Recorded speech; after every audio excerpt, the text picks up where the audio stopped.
I just did an intro while I was muted. So let's try this again. Take two, back to one, everybody, and action. Welcome to Storytelling 101 Masterclass number 2.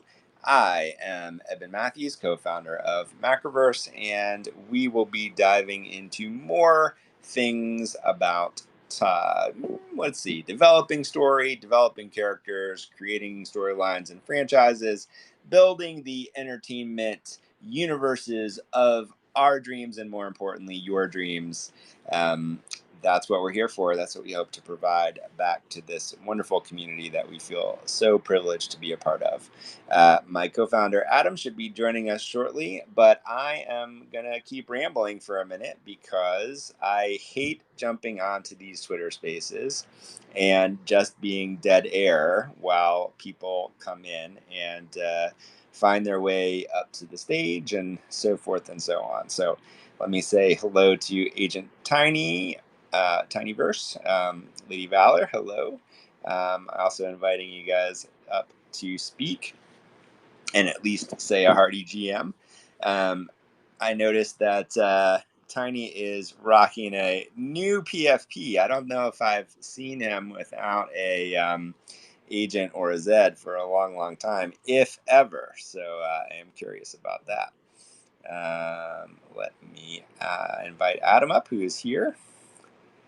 So sending co-host invite. Hello, Matt. Nice to see you here. And very good. So as Adam comes up, let's lay out a little groundwork for tonight. This is masterclass number 2 in this series. So number 1 is recorded and available both via our Macroverse HQ Twitter profile, as well as via the Macroverse Discord. So definitely still available. And we're going to try to walk the tightrope of having each of these sessions be valuable and standalone in and of themselves, while at a certain point also certainly building on each other as well. So we believe you'll get more value out of this session if you listen to the previous session, but we also intend for this to be valuable whether you're here in person or join us later as the sessions continue. Our goal is to provide something useful back to everyone in the community, be that the Web3 community, the storytelling community, the entertainment community, and most relevant to us, the overlap of all those things. So Adam has accepted co-hosting. Welcome, Adam Martin, my co-founder. And you said this on a call earlier today, and it just hit me like a bolt of lightning. My creative collaborator for the better part of 20 freaking years. Yeah, that's a long period of time. It really is. I'm celebrating this year is my 10th wedding anniversary, so we've just about doubled that. So,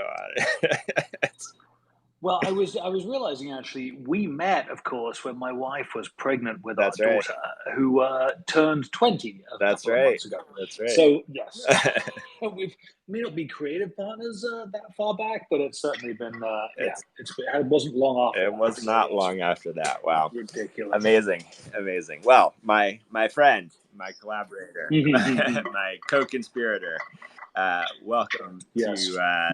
Now it just starts to sound sinister is the problem, Welcome to storytelling session 2. So I'm gonna Adam's been planning a lot of the curriculum this time around, which I am excited about, and I think I'm gonna turn it over to him momentarily to kind of dive into the meat of the evening, but I want to lay down a little foundation. So in addition to what I said before, we also are planning on giving away some blank Zeds over the course of these sessions, and so kind of giving people some starting point for character creation and utilizing these exercises. Many of you that are in the room have been around and through some of this already, but we hope that repetition and kind of ongoing engagement and kind of coming at it from a slightly different angle will also be useful. So we'll do an official announcement on the Discord. So I do encourage anyone that finds this recording later to jump into the Macroverse Discord and see this. But this is one of the rare times where we're going to do a giveaway where we just do it because we think it's the most interesting way to approach it. So I want to first acknowledge everyone that did their homework from last session and did post some backstory and information based on your characters in the building characters channel that we set up on the Discord. Some great stuff in there. I read through all of those over the last couple of days, and those of you that have been in this process in various ways, unsurprisingly, some really fantastic stuff in there. And then there's a new person which popped in, and so we decided to give the first blank Zed to the basically as a thank you for coming and engaging and kind of being their first kind of post in the world of this storytelling creation. And so we'll make an announcement on Discord to make sure that this person gets a notification. But a shout out to Flowers344 and her character Lily Crawford to give something back for that participation and for engaging in this process. So we'll make an announcement where she gets notified. But very excited to see some new stuff coming in, along with all of the incredible work that everyone else has posted as well. So with that, let me pass the mic to my my co-founder and all the rest of it, Adam Martin. Yep. No, yeah, just to echo that, obviously it's so cool seeing the new characters and seeing the stories kind of popping in and those things kind of coming to life on the Discord. It really is. It's incredibly exciting, and it's fun because we are in the middle of doing that ourselves. So it's kind of great looking at other people's stories and thinking like, oh wait, hang on, I didn't do that from this, or that's a really good idea. I could do a spin on that for the one we're doing, or whatever it might be. I feel like those kind of the collective creative cloud, just helps everybody and inspires everyone. So thank you, very very much appreciated. And I know there was some conversation happening about doing a Bushido's illustrated lore with me narrating. So if we can kind of keep all this, if I have fun with all this stuff, keep it going. I did spot someone a week or so ago suggesting that, so maybe we can use that as an incentive or a disincentive. Maybe it's if unless people work, then there'll be a narrated illustrated lore. Maybe that's better. Can it be both? Possibly. I guess it depends, right? It's yes. The people may not want a British version of a sci-fi samurai, but we'll see what happens. Feels perfect to me. So awesome. So then, just diving into this week, obviously, just a quick recap first. So last week we talked about character and being the start, and obviously that was what everyone kind of spent time doing, was building their backstories, and fundamentally, the kind of at its absolute core, character comes down to what does a character want, which is tied to and reflected in what is their greatest flaw often. And then it's kind of the opposition, the flip side of that same coin is what does a character actually need? And in order to get what they need, they will have to overcome their greatest flaw. That's the kind of fundamental conflict of a story and how the characters kind of drive that, because the overcoming of that flaw or the not overcoming of that flaw is often what drives kind of the ramp up into the third act and then what happens therein. And then we did touch upon this last time a little bit, but I really this week I think wanted to focus on structure. And this again is, I think, a conversation that is not new, but hopefully we can kind of use a couple of ways to illustrate it and just think about it in a couple of different ways. So kind of moving fairly quickly through that as the topic this week. really looking at very specifically the kind of classic hero's journey three-act structure. We're going to look at a couple of movies that reflect that, and then obviously look at a couple that don't. Um, I'm going to put the whole thing on its head. So briefly, the kind of hero's journey, three acts. Act one is the setup. We introduce the protagonist, the antagonist, and the major conflict, right? And it also kind of sets the tone and the convention. So it can be, if it's Indiana Jones, it's like you're immediately into the jungle and you get that it's this adventure, but it's also kind of funny. If it's Star Wars, it's that vibe. It's obviously the similar vibe. If it's Deadpool, then it's like, oh, it's the breaking the fourth wall. It's that kind of extreme violence combined with comedy. It's like it sets the tone immediately for the whole story. Um, Act two is the confrontation. So it's just kind of ramping up pressure on the protagonist.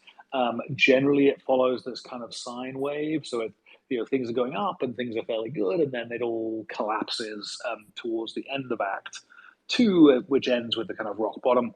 And then Act three is the resolution. So within that, um, there are often the kind of often similar beats, obviously, popping up again and again. The first general thing is, and what we're going to be doing is looking at two, I think, quite dissimilar movies. One is because I just love classic movies, so I apologize. Lady Valor, you may have actually even seen The Godfather by now, but I'm not quite sure.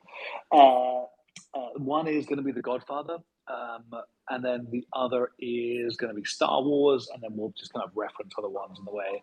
But I feel like those two films, the character arc is quite different. Obviously, one is a very classic kind of upward hero, becoming better and better, and the other really is this descent. It's the anti-hero's descent into kind of into to crime and darkness. But structurally, very classical, very similar, and a very good place to start as you're pondering your own stories. So first up, so Act One. The first thing we generally see is like you set up the world and you set up kind of life as it is. So in Star Wars, it is these two beats, right? So it's the Empire chasing Leia, and then it's Luke stuck on Tatooine. Like, I'm sorry, there was a very loud dog barking next door. Forgive me. Let me do that. I don't remember that part of Star Wars, but Yeah, no, the loud dog. I think it was in the desert. It was one of the things oh, you chasing. are right. I Yes, do remember yes. that. Yeah. No, it's actually my cat. There's a dog next door that gets locked outside, and my cat goes and sits on the roof in his eyesight and just drives the dog crazy. It's almost amusing, and then it just crosses into infuriating quite quickly, but quite funny.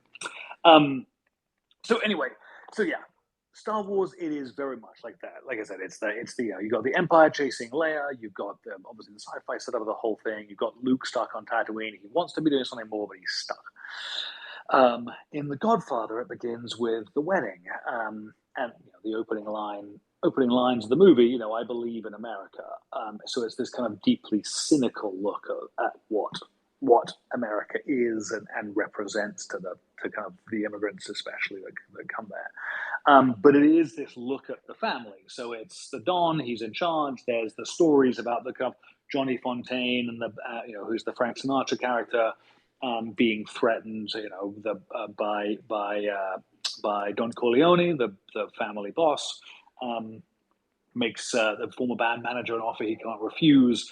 You get this setup of here is this kind of criminal world, and then here is Michael, our main character in this world, he's a part of it, but he's aloof from it. He's this war hero, but he's separate.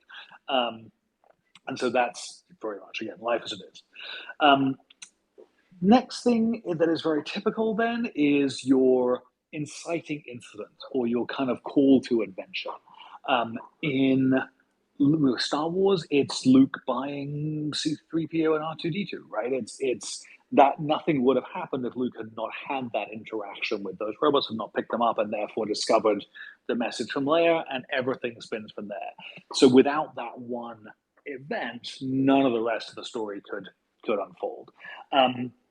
There is another theory, which is, there's a kind of an echo of that is this idea of coincidences in films. And I think or in stories rather, and we've talked about this, where it's kind of um, you can get away with one coincidence. And this is typically where it is. Everything else pretty much should happen because a character decides not to do something. But you get your kind of one big coincidence to kick off the story, and this is often what it is. It is this inciting incident. So yeah, in Star Wars, it's Luke buying R2D2 and C3PO. In The Godfather, it is Don Corleone meeting with Salazzo, who's the kind of new guy in town wanting to deal drugs, and comes to Don Corleone for protection and financing all those things in exchange for a ton of money. And Don Corleone turns him down, says no, and because so in the as the movie unfolds, obviously, without him saying no in that moment, none of the rest of the film would have happened. He wouldn't have. There would not have been an assassination attempt against him, which would not have then brought Michael into the family. That wouldn't have blah blah blah blah blah. Totally different story. Totally different. It would have been there would not have been a story in that way. Um, and then what is obviously funny about that is the inciting incident in these two cases does not always happen to the main hero. They can be something peripheral that then obviously triggers the actions of the main protagonist. But obviously in Star Wars, it is very directly Luke gets these robots. Whereas in The Godfather, it's Michael's father who is kicks things into gear with this denial of service to this drug dealer. Uh, Often, then there is a refusal of the call, and in classic, three-act structure, hero's journey stuff, the hero turns down the opportunity to go on this adventure. Not always, but is certainly in there. You look at Star Wars. Absolutely, Luke goes and meets with Ben Kenobi. Ben Kenobi says, "You got to come with me, and We're gonna go save the princess." And Luke says, "No, I need to get home. I'm gonna, Uncle Owen's gonna kill me," and buggers off back to the ranch. In The Godfather, it's interesting because there really isn't that refusal of the call in the same way on the part of the hero. Um, Michael's Don Corleone. Michael's father is shot. Assassination attempt, not killed, ends up in hospital. Michael's obviously devastated. You could make the argument that he doesn't kind of go to the dark side immediately when seeing his dad has been shot, but he's not turning down the option. No one is inviting him to go on this kind of journey yet. So I think it's often in there, but it certainly is not consistent. And then the end of Act One is the crossing of the threshold. It's the step into the journey. So with Star Wars, it is very directly Luke goes back home, family's dead, comes back, great. Ben, we're heading off. I've got nowhere else to go. So it is that kind of point of no return for the hero as they decide, yes, I'm gonna go off on this thing, on this journey, physical, emotional, whatever. In The Godfather, that moment comes when Michael goes to the hospital. I kind of talked about this briefly last week, but Michael goes to the hospital to visit his father and realizes that the guards have all been pulled from his dad's room and figures out, okay, that means there are other people coming here to kill my father. It's now up to me to save him. And this is now my step into his world that I've resisted taking. So it's a fantastic moment where he kind of, whispers to his father, I'm with you now, father, I'm with you. And that, sure enough, he, recruits one of his kind of innocent chap, pretends that he's got a gun, gets punched, faces off with some of the kind of first wave of villains, as it were. But that is his step into that world. That is his kind of point of no return. And then, typically speaking, so Act One, broadly speaking, is a quarter of the story, whatever that ends up being. Act Two ends up being the kind of middle half, and then obviously Act Three ends up being the final quarter. So Act Two, we kick off, and it really is about kind of ramping up pressure on your protagonist, just making their life shittier and shittier, and put them in worse and worse situations, and challenging them more and more, and just generally getting things, just generally kind of messing with them. Excuse me. so with Star Wars, it's this kind of series of like, oh, they show up in Mos Eisley and they nearly get captured by stormtroopers, but then Obi-Wan deflects them, and then they go to the bar, and then Luke is nearly killed by the kind of guy, and Obi-Wan chops his arm off, and then they have to fight their way out of the Mos Eisley Bay, and then they show up at Alderaan, and then that's been blown up, and then they get like it's just this series of like, oh, you think you're okay, but no, this is now going to get worse, and you think you're okay, and no, it's going to get worse, and so the kind of you're forcing change on your hero. You're forcing your hero to make choices that will move them toward what they kind of genuinely need as opposed to what they want. So with Luke, that is kind of real acceptance and responsibility, for example. So he's the one who drives the Leia conversation. He's the one who tries to get them out of things. But it's that movement in that direction. There is also, typically speaking, some initial success. So there are some positives. So that you get this kind of if you were drawing the curve of the story out, there would be this kind of up and to the right line, typically speaking, towards the end of Act One, and then there's a rug pull, everything collapses. End of Act One, it all comes kind of crashing down around their ears. Um, so with the initial success in Star Wars, it's yes, they escape Mos Eisley and it's great, and then Luke's on the Millennium Falcon and he's learning about the Force, and it's all this kind of it's things are moving in the right direction. He does succeed in this, in breaking out Princess Leia, and then of course it all falls apart, and you have the end of Act One is called the kind of brush with death, or the all is lost moment, or the dark night of the soul. I mean, there's all these kind of somewhat florid kind of titles for it, but it's very, very common. Whatever that is, the darkest moment for your hero, unless you're writing a tragedy, obviously, but the darkest moment for your hero often comes, protagonist, I should say, sorry, not hero, happens at the end of Act Two. Again, with Star Wars, it's Obi-Wan has been killed, and then they escape, and then there's obviously the reveal that, oh, they're going to be tracked and everyone's going to die. So there, this very direct kind of crash. It is if there is a mentor character, that is typically when the mentor will get killed. It's that kind of all is lost moment. Everything falls apart. So we just talked about obviously Star Wars, but in The Godfather, we've got it's you've obviously got the kind of Don Corleone getting killed, and then Don Corleone getting this assassination attempt against him, and then you're back with the family, and it is Michael now starting to take charge. He is running. He has the idea that hey, these people are going to keep coming after Dad. They're going to kill him, so we need to kill them first. What does that mean? Okay, that means it's he's used to being a soldier. He thinks he can go and do it, but no, this is about shooting someone at close range. That's going to be hard. You've got to smuggle the gun into the restaurant they're going to meet in. That's going to be difficult. Like you're making life harder and harder for Michael. He pulls it off. He then gets whisked off to Italy, where things look great for a little bit. He falls in love, like total out of the blue. Like you actually feel like he has this kind of chance at redemption in a funny way. He feels like he may be able to escape this life because of love. And then at the end of Act Two, correspondingly, so Michael's in Italy, falling in love. Back in New York, Sonny, the oldest brother, is taking over and is actually kind of doing quite well. Like he's winning the war, things are going good, with some exceptions.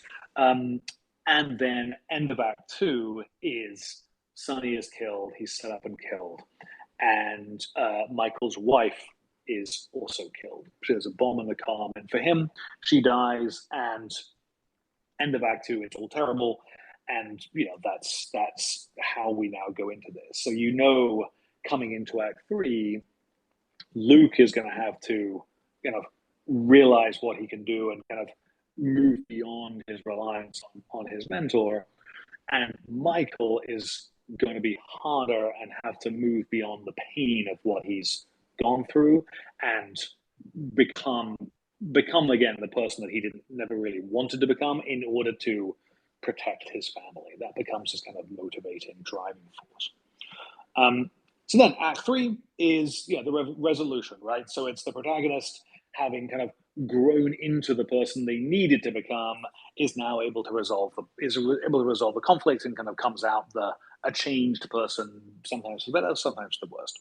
Um, so typically that looks like beginning of Act Three is the kind of resurrection of hope and a new plan. So in Star Wars, it is very effective, very directly. Obviously, it's they get back to Luke and Han and everyone escapes, and they realize the Death Star is coming, but there's a port and they can blow it up. So great, they have the plan. They know what they're going to do, even if it's a long shot. In The Godfather, it's Michael returning home, and then he goes after a couple of years. He refines his former girlfriend. They get married. There's this kind of truncation of time, like several years pass, basically between in the kind of beginning of Act Three. But really, Michael is very effective at running his business, even though he knows he's got these kind of predators circling him. He has the kind of vestiges of protection from his father, but that's these things are circling. Then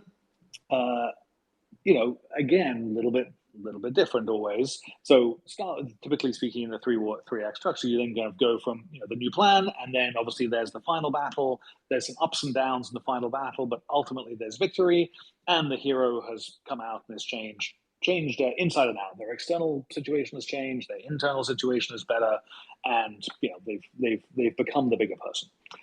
So obviously in Star Wars, that is for all the characters, that is Luke destroys the Death Star, kind of following his mentor's advice and trusting.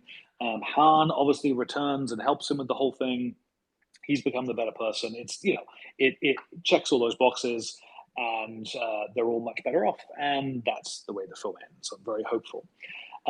Obviously, the Godfather is a little bit different. So in that you have this kind of second brush with death in this fascinating way with Michael's father, so the old Don Corleone dying, and at the funeral, that is when Michael knows that someone is going to approach him in order to have him assassinated. He's got obviously all these kind of rivals scattered all over the place. And his victory is his own kind of destroying of the Death Star is killing every single one of his other rivals, and that includes his kind of old family friend and his own brother-in-law. So it is it's kind of massively famous and incredibly devastating sequence. All again, and the irony of the Godfather, all taking place against the setting of the christening of Michael becoming godfather to his new nephew, before having his nephew's dad killed. So it is this kind of incredible sequence, but it is his own victory. That is his version of destroying the Death Star. And then at the end of the film, the last shot is his loyal henchman kissing the ring and calling him Don Corleone. So he has become the absolute opposite of what he was at the beginning of the film. Obviously, but this kind of downward trajectory as opposed to upwards with Star Wars. And these are obviously older and very classic films. There are plenty of new ones that follow a very, very similar structure. So if you look at the Hunger Games movies, or you look at Deadpool, there's a lot of the same beats in there. Not verbatim, not kind of chunk by chunk. There is not the Deadpool rejection of the thing, the rejection of the call, the ups and downs, the kind of specific moments aren't always there, but the broad structure certainly is. And having said all that, there are plenty of films film stories, whatever, that do not follow it. And it's also not a panacea. There are plenty of movies that are absolutely terrible, plenty of stories that are god awful, that perfectly follow the three-act structure and hit every single one of these beats, and are still terrible films, terrible stories, because they just are. Like, the characters aren't compelling. They've done none of the work that you all have done to make this story interesting. But they followed this. They've read Screenwriting for Dummies, and they followed this kind of beat by beat by beat. Um, Plenty of films don't do that at all. So if you look at Reservoir Dogs or Pulp Fiction or Parasite or The Power of the Dog, most recently, like those, none of those films really follow that structure, in my opinion. But they're all brilliant films. And the character work in them is all consistent, and that's what makes them work as films, even though the straight story structure is there's very little that's classical about that story structure. um, but what I certainly like about using the three act structure as a basis is exactly that. It is, if you've got your character set, and then I've got this kind of rough roadmap that I can take them on. Even if we then decide to diverge and we play with timelines, or you do whatever it is you want to do from there, you've got at least this kind of initial concept to start working from. And I think it's basically you've got the initial structure, then deviate from if you want to. Um, and that I think can be incredibly helpful. And so having this kind of intimate knowledge, or this real kind of knowledge of what those that three act structure is, what that hero's journey is, I think is a very useful thing to have in the back of your head as you're diving into story with these, as you're diving to start kind of mapping out the story for your characters. Um, so yes, that is, in terms of kind of what we wanted to cover story wise, that is it for this evening. So obviously, very happy to open up to any thoughts, questions, comments, whatever from anybody. And then before we get into some of the other stuff that Evan was alluding to at the beginning of the call. So yeah, happy to open up the questions or go from there. Fantastic. So I've invited everyone to come up if you have any questions or want to kind of dive deeper into any part of this. I think that the one thing I would add, and I think Adam, very well done. First of all, for anyone that hasn't seen Star Wars or The Godfather, spoiler alert, geez. Um, and secondly, I recommend both. And thirdly, I think that even when you think about that as a framework, and I also am a big believer that kind of understanding some kind of tried and true structure around kind of any creative endeavor, whether we're talking about writing or drawing or design or user interface or just kind of anything, like having some basic structure to start with and then be able to deviate from, I think is always a very good thing to do, or a good thing to kind of wrap your head around. There are kind of fundamentals for a reason in most cases. So I think getting a grasp on that stuff is very helpful, even if you intend to throw most of it away.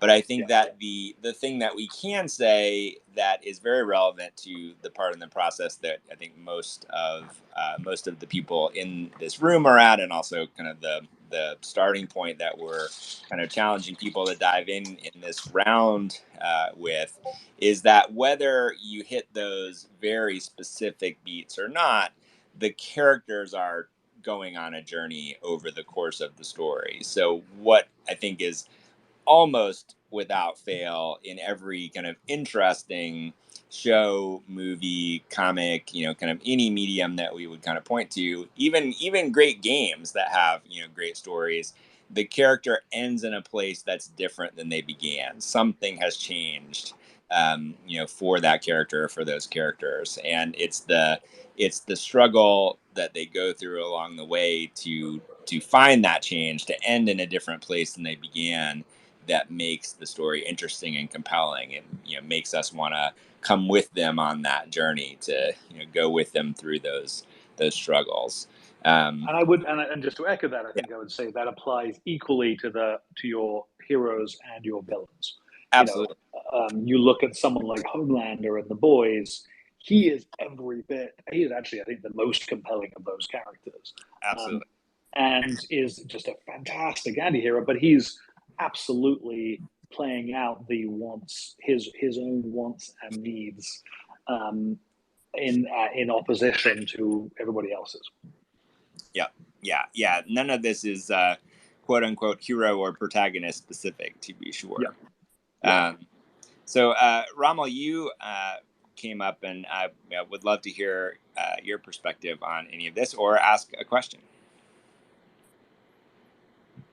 Or were you just joining us to say hi? All of the above are perfectly good.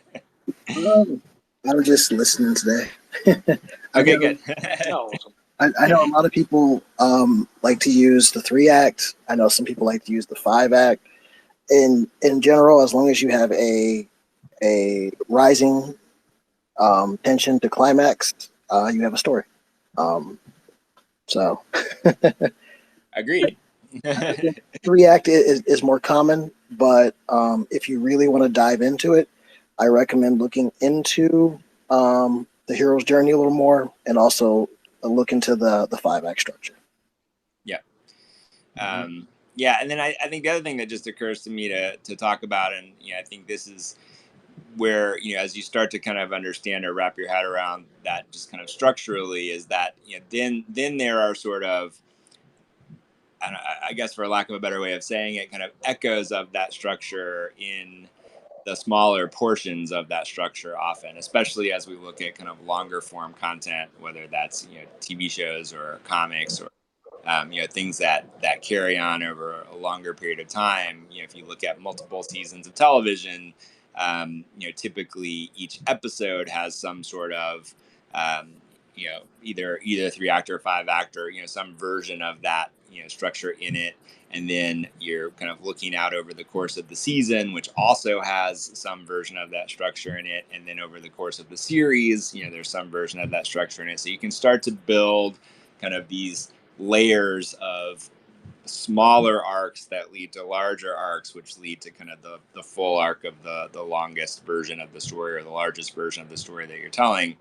And so even when we think about these, very short stories, which we've been working on over the last several months, that can still fit into this kind of, baby version of a, 3 act structure, as one example, that then can, lead out into something larger as well.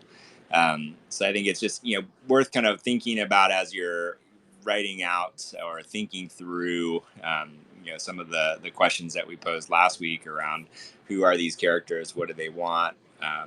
Maybe the extension of that for this week is, where do they start and where do they end up. And I think that will actually lead very nicely into what we have planned for next week.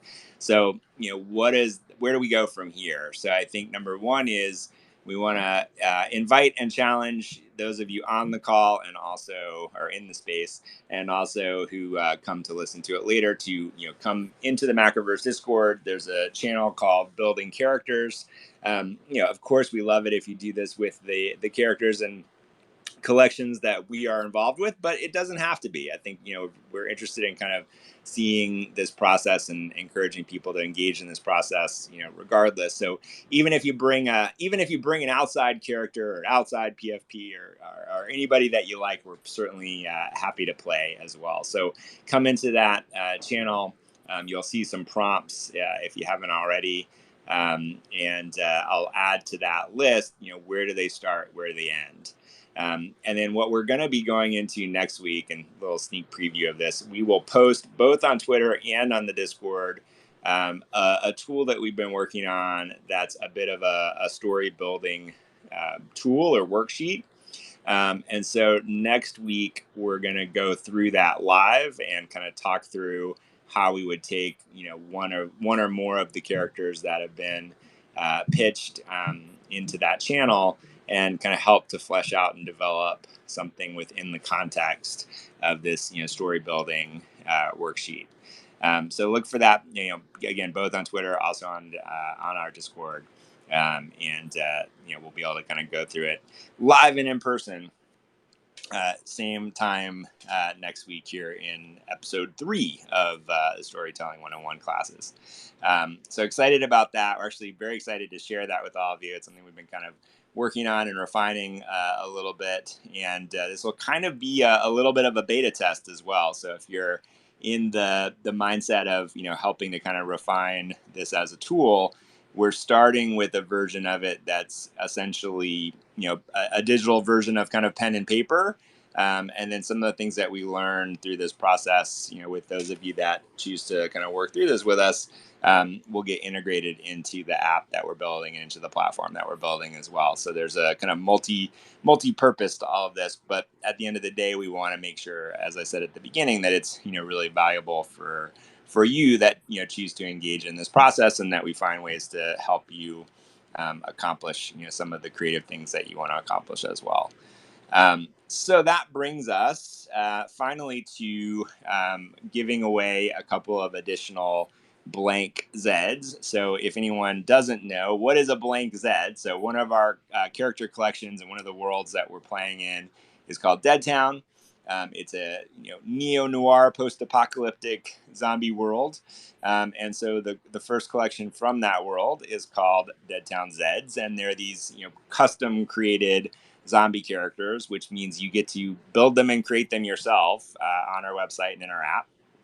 And one of the things that we have are blank characters, so characters that haven't been customized yet. And so what we're going to do is look at all the people that came into the space today. A couple have dropped out, but that's okay. And we're going to give one of those blanks to someone that was in this space today. And then encourage them to create their character and use that as the basis for this exercise. And then anyone that participates in the homework for this week, so coming in and participating in crafting backstory for these characters, we'll do another giveaway for participating in that homework at the start of next week's session, and then we'll go on from there. Adam, did I miss anything? Anybody else that's in here? Again, want to open the floor for questions, comments, and conversation. How we doing, everybody? Just might want to take when you pull the list of names. Gray Day Jack was here for a minute, and you may want to take him out of the running. Okay. He's actually a character of mine. So. Oh, gotcha. Very good. Very good to know. All right, fantastic.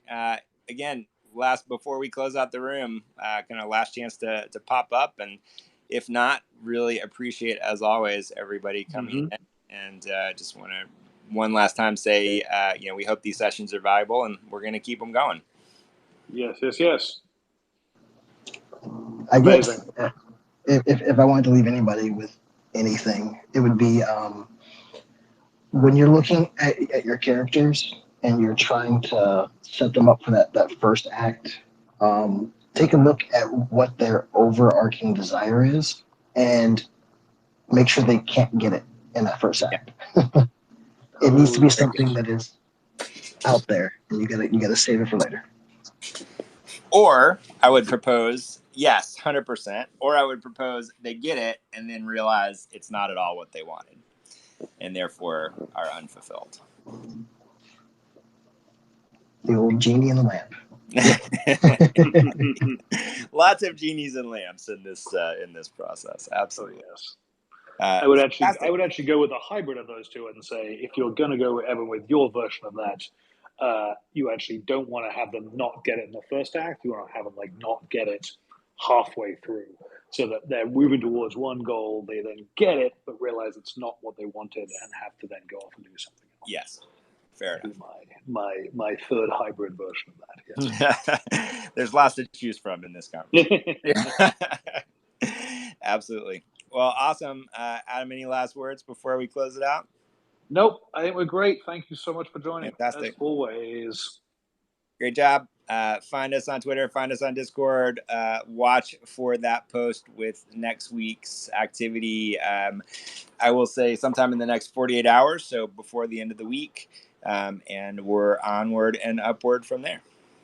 Yep. Brilliant. Awesome.